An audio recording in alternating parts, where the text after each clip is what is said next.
In more trouble for Vijay Mallya, the promoter of Kingfisher Airlines, United Bank of India has declared him a willful defaulter.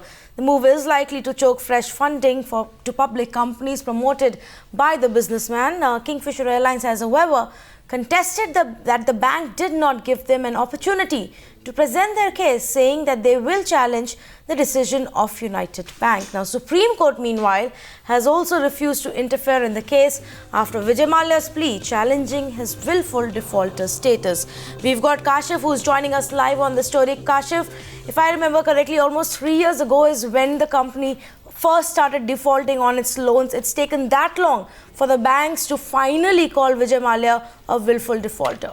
Well, yes, big trouble for the chairman and the promoter of Kingfisher Airlines, as well as the chairman of other group companies like UBL and USL. Now, with the United Bank of India saying that he is a willful defaulter, what happens to his role in these companies is a big question mark. And also the fact that he is a director in many of other companies as well. So all those companies will also be under a question mark. And the new companies which he tries to form, there will be a big choke on the new funds he can get into these companies. And also, as the RBI definitions goes by, Vijay Mallya is certainly a willful defaulter according to UBI. And now with the Supreme Court also not granting him any relief, it remains to be seen that how the Kingfisher Airlines can really fight this UBI diktat. And also what we know is that they have sent out a long statement saying that this entire decision, ex parte decision of UBI is not warranted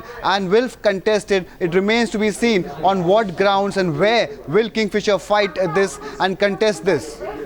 Right, Kashif, in fact, you know, the banks have tried to sell off some of the shares of the Vijay Mallya's companies to recover their loans. The next big target at this point will obviously be his physical assets, his big lavish properties.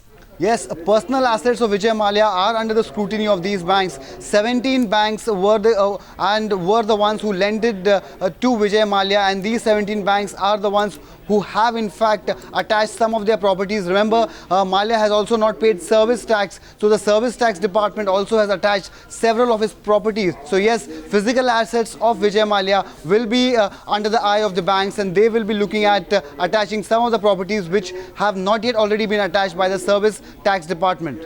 In fact, we did speak with the director of United Bank of India on the rationale behind their decision. Let's hear him out. I looked into the file of Kingfisher. I found that we gave them 7.5 crore outside consortium in January 12 when they urgently needed funds, and we helped them out. Then I asked them to pay, bank asked them to pay. They took this money from us on the basis of the letter from State Bank that they would pay the money to us as and when the money is received in escrow account. But no one paid us. We told company that as per your promise we paid, you should pay it back to us. I realize it is unethical on their part not to pay us a meager sum of 7.5 crores, which we paid at the time they needed it most. Otherwise, that ITA agency could have been cancelled and they could not have got fuel from HPCL. So I decided to take a call on that and decided to declare them as a willful defaulter and give them notice. And this is how the process went forward.